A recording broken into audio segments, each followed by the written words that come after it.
Shalom saudaraku, kita berjumpa kembali dalam program Marturia Ministry. Di hari Kartini ini kita kembali boleh merasakan bagaimana penyertaan dan tuntunan Allah yang tidak pernah berkesudahan dalam kehidupan kita. Bahkan bagi kita yang boleh mengalami anugerah Allah untuk pertambahan usia, baik itu kelahiran maupun perkawinan, kami mengucapkan selamat ulang tahun.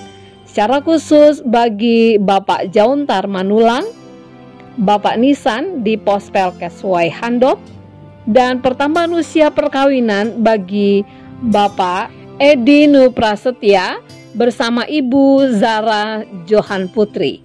Kiranya Tuhan Yesus memberkati dan menyempurnakan sukacita Bapak Ibu Saudara sekalian. Firman Tuhan akan menyapa kita kembali. Sebelum kita membaca dan merenungkan firman Tuhan, mari kita berdoa. Tuhan Yesus yang mengasihi kami mengucap syukur untuk firman-Mu yang senantiasa menyapa kami.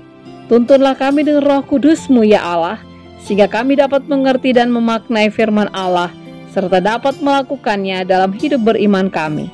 Di dalam nama Tuhan Yesus kami berdoa. Amin.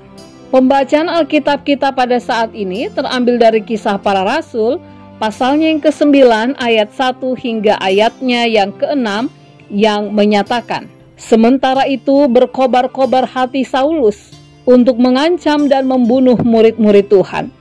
Ia menghadap imam besar dan meminta surat kuasa daripadanya untuk dibawa kepada majelis-majelis Yahudi di Damsyik, supaya jika ia menemukan laki-laki atau perempuan yang mengikuti jalan Tuhan, ia menangkap mereka dan membawa mereka ke Yerusalem. Dalam perjalanannya ke Damsyik, ketika ia sudah dekat kota itu, tiba-tiba cahaya memancar dari langit mengelilingi dia. Ia rebah ke tanah dan kedengaranlah olehnya suatu suara yang berkata kepadanya, Saulus, Saulus, mengapa engkau menganiaya aku? Jawab Saulus, siapakah engkau Tuhan? Katanya, akulah Yesus yang engkau aniaya itu. Tetapi bangunlah dan pergilah ke dalam kota. Di sana akan dikatakan kepadamu apa yang harus kau perbuat. Demikianlah pembacaan Alkitab. Dipenuhi dengan semangat yang berkobar-kobar, Saulus berusaha untuk mengancam dan membunuh murid-murid Tuhan. Ia bahkan meminta surat kuasa dari imam besar agar apa yang dirancangkannya berhasil. Namun ternyata dalam perjalanannya ke Damsyik, Saulus mengalami sebuah peristiwa yang membuat dirinya tidak berdaya. Cahaya memancar dari langit mengelilingi dia dan ia rebah ke tanah. Kemudian sapaan Tuhan terhadap dirinya membuat dirinya diingatkan kembali tentang perbuatannya. Dalam kebingungannya, Saulus mendengarkan suara yang berkata kepadanya, Saulus, Saulus, mengapa engkau menganiaya aku? Saulus pun menjawab, siapakah engkau Tuhan? Dan suara itu pun berkata, akulah Yesus yang kau aniaya itu.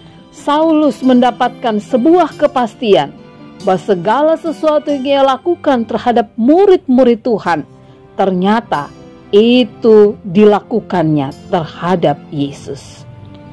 Ya, perbuatan yang telah dilakukan oleh Saulus terhadap para murid Tuhan dilihat oleh Tuhan, dan Tuhan merasakan bagaimana penderitaan para murid-muridnya yang mengalami aniaya. Tidak heran jika pada akhirnya Saulus menjadi berubah setelah perjumpaan dengan Tuhan.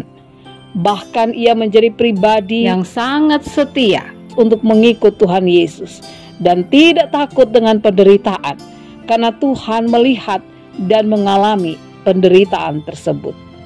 Saudaraku, perkataan Tuhan Yesus bahwa ia turut mengalami dan merasakan penderitaan itu merupakan sebuah penghiburan dan kekuatan bagi kita saat sekarang ini.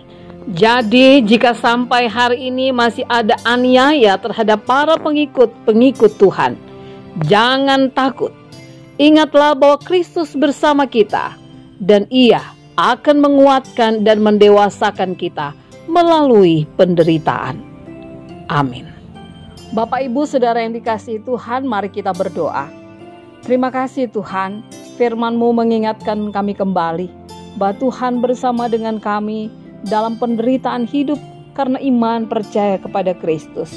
Ingatkan kami dan kuatkan kami senantiasa agar kami tidak meninggalkan iman kami, namun justru berpegang pada Kristus sebagai Tuhan dan Juru Selamat kami, sehingga apapun yang terjadi, kami tetap dimampukan untuk terus melakukan tugas dan panggilan kami sebagai murid-murid Tuhan Yesus.